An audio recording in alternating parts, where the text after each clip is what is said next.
In a few hours, Nigeria will go to the polls in the second phase of the 2023 elections, and there are concerns about peaceful conduct of the polls in some parts of the country. The Southeast Council of Traditional Rulers has urged residents of the zone to ignore sit-at-home threats by the indigenous people of Biafra, IPOB, and massively go out to vote for their preferred candidates. In a communique issued at the end of a meeting in Enugu, the traditional rulers stressed the need for peace and security in the zone, particularly during the elections. Meanwhile, the Independent National Electoral Commission has vowed that the bimodal voter accreditation system will be deactivated if snatched during the elections. Jide, it's a good development, for us to hear that INEC is ready to do what it needs to do if BVAS is snatched during the polls. It will be the elections will be BVAS will be deactivated. Yes, but let's look at the Southeast right now. Traditional rulers asking residents to go out and vote and ignore the sit-at-home order. Do you think the residents in the Southeast would perhaps, although we saw some of them coming out, trooping out during the presidential elections, ignoring whatever threats that might have risen from one Simon Ekpa from Finland? I don't think anybody will listen to Simon Ekpa of a guy. Yeah. So, but do you think he did not even do it with moderation? Okay, let's talk about sit-at-home. Sit-at-home was instituted by IPOB. IPOB, they said, okay, we will no longer do it every Monday. We will now enforce it only on the days when Nnamdi Kanu appears in court. So all of those, the enforcement of sit-at-home on Mondays, as far as the people who came up with the idea are concerned, the enforcement is illegal. I know that cultists never do well, criminals, they've hijacked the struggle. They are the ones visiting terror on people who dare to come out on those days.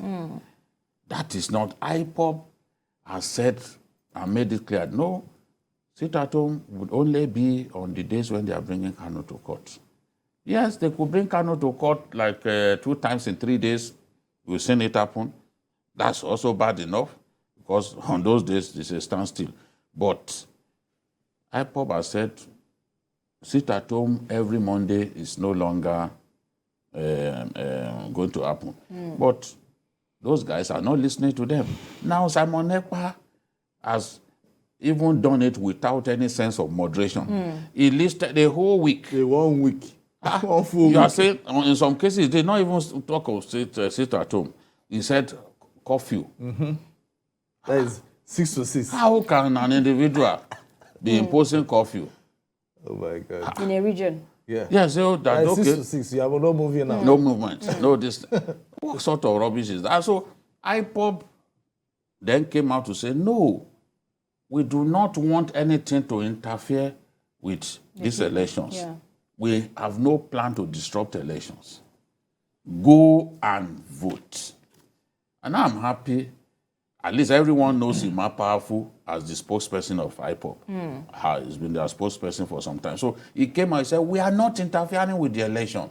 People should go and vote. And he said the same thing before the governorship election last year. And people went and voted. So now that they've said that, I'm convinced that our people in the Southeast have nothing to fear. They can go and vote. And if we are to judge by what happened 2 weeks ago, yes, the elections were peaceful in the Southeast.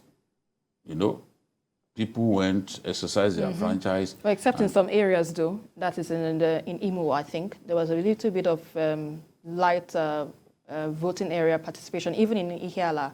In some Anambra State. Ihiala, Osu, and some parts of Olu, Olu in Imo State. The boundary between Imo and Anambra. Those are very dangerous places. So, but based on the law of averages, election in the Southeast was peaceful. How many places did we record violence and all that? People voted for their choice, and their choice prevailed. So that is the point that I'm making. And people, they didn't disrupt. It's significant that, okay, nobody stopped people from voting. So this time around, I'm sure that our people are safe. Part, right. And since we've even deployed sufficient security people, we should not be afraid of anyone who wants to disrupt the election. One guy who tried to snatch ballot box, I think in Kogi, was gone down. Yeah. That's justice. Immediate justice served to an enemy of the state. So I think our people have no reason to fear. Be afraid. And there was a new trend that we discovered this last phase of the election. We have BVAS machines were targeted. Yes. They are not snatching ballot boxes anymore. It's BVAS machines that are targeted. So now we've heard from INEC that even if they snatch it, it's not going to be useful. God will deactivate what has been snatched, and they will be able to conduct fresh election in those places if they wish. So I want INEC to continue along the path of ensuring that violent people do not prevail in our elections. Right. So, Asukwo, what's your position on this? Do you think perhaps we might likely record massive turnout in the Southeast, taking a cue of what we saw in the 2 weeks ago, the presidential election? I think the turnout will still be what we saw 3 weeks ago. One thing you should know is, even if we have just like we had close to 93 million registered voters, you don't expect that you are going to see 93 million voters. It's not possible. Rather the numbers will keep coming down. So for the Southeast, we know so many people. For the governorship election, we might see a lot of people coming out, because I can see a lot of enthusiasm around the country in trying to make sure that they vote their own candidate. So in the Southeast, it's the same thing across, because from the feelers I'm getting, we might have a large turnout of people in the Southeast. Thank God that IPOB have issued this statement. People can go out. Traditional rulers are even telling people to come out. They shouldn't be sit at home. Whether it's Monday or nobody is taking Nnamdi Kanu to court. So Simon Ekpa doesn't have that. He doesn't have the doesn't have that clout. No, he doesn't. Even though he gave a long list of 23rd, 24th to 28th that people should not go out. I was wondering, how will people feed if they don't go out? When they don't go out. Where he is, he's able to move around. Yes, he's moving around, enjoying free AC. And he's telling people not to move around. Exactly. He's taking away people's right to movement. So, but in the Southeast, I know the turnout will be more. I'm just very, very careful and particular about some areas. I know during the presidential areas, Ihiala, Olu, Osu, and Enugu, I think Enugu West also. Particularly, so there should be more security. Yes, in those areas. Especially Ihiala. I know of. I've been in Ihiala and also for Olu for a very long time, although I served in Olu. So I have gone to Ihiala several times. And I know how volatile it can be sometimes. That place can be. Let me hold your thoughts. We need to go on a very quick break. You're still on to Journalists Hangout. We'll have more discussions after this timeout. Stay with us. We're still on to Journalists Hangout, and we're discussing the issue pertaining to the elections, particularly as the Southeast Council of Traditional Rulers has urged residents in the Southeast to ignore sit-at-home threats by the indigenous people of Biafra and go out massively to vote for their preferred candidates. So, BKO, let's quickly wrap up this discussion. With this being said so far, that with the anticipation generally that the people will come out and vote, and also INEC saying that it will deactivate BVAS if it is being snatched during the elections. Let's juxtapose the two together.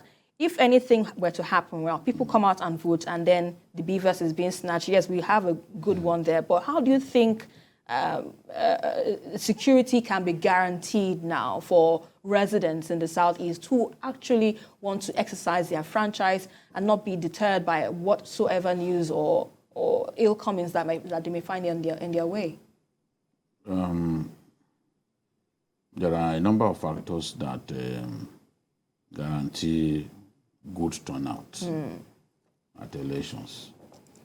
One is the credibility of the electoral umpire. If people are convinced that their votes will count, you see then they will come out.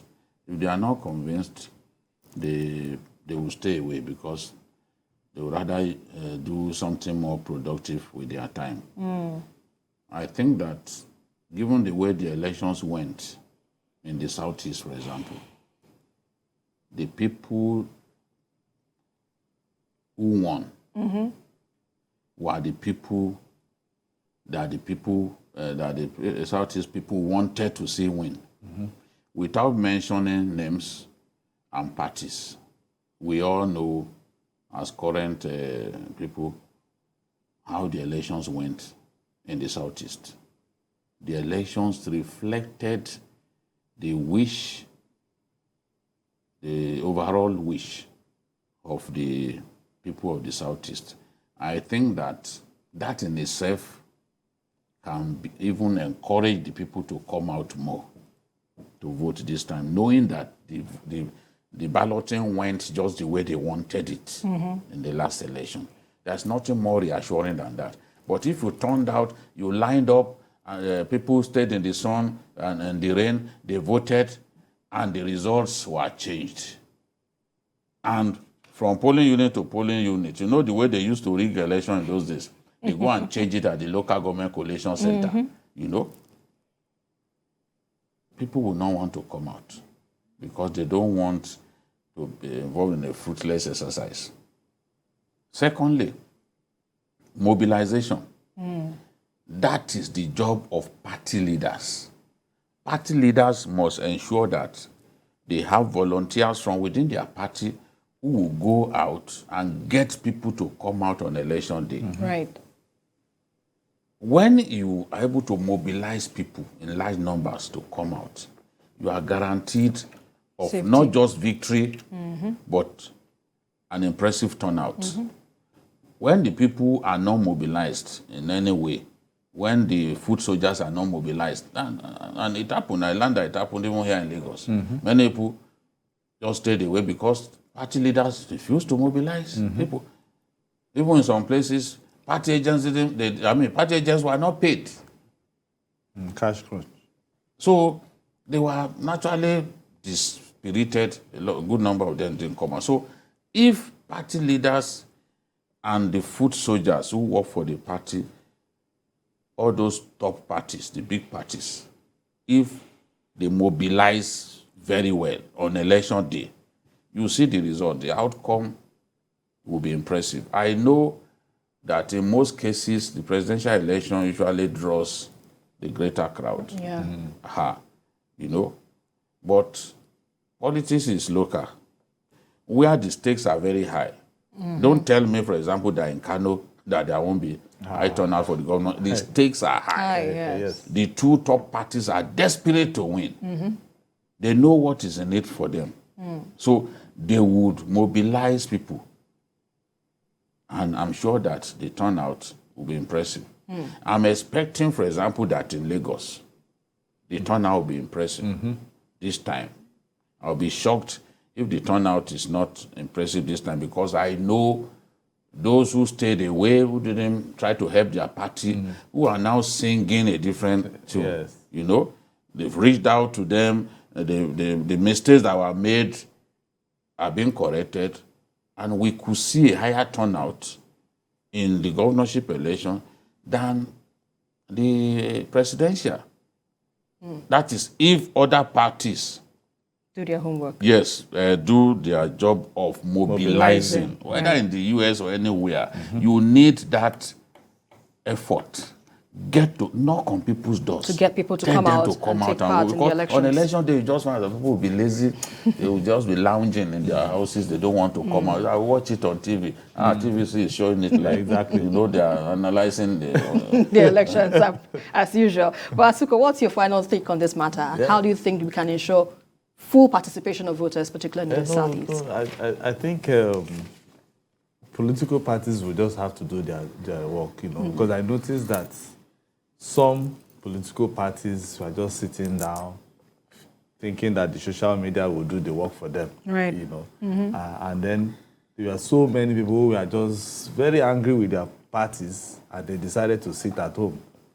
But across, you know, just like BKO said, politics is local. When it comes to governorship election, it is local. So everybody from all the states that I've seen, they have all gone everywhere. They are mobilizing their agents, party leaders are all talking to who is who, and it's going down. They are trickling it down, not just to only their members, even to market women, youths, you know, people living with disabilities. So all those people, they have reached out to them that this time, don't just sit down. We want you to come. And if you want us to come and knock, I'm very sure there will be some places, my reporters, you know, there will be some places they will be ringing bell for people to come out, to come and vote in this election, because it's very critical. The stakes are high. It's not like the presidential election, Right. you know, that is national, but this is local. The local elections. So, and it's going to affect them one way or the other, because it's not just the governor, they also have the states. House of Assembly as well. You know, so those are the people that will be making laws. Even the governors who are scared that they could be impeached. Exactly. You expect a higher level of mobilization from their end. You know, so there was a governor in the South who was begging, please save me. Save me. Exactly. They want to impeach me, save me. Exactly. You know, so when he was doing evil, he did not know that evil begets evil. Now he's begging. Now he's begging time. Well, it's sowing time. Because he knows that this one now, you know, before he didn't allow the house to sit. Now a new house is going to come, and they must sit. They will sit. You know, so that's and they will come. Those ones, they will come with their eyes blazing. Exactly. They will be very angry.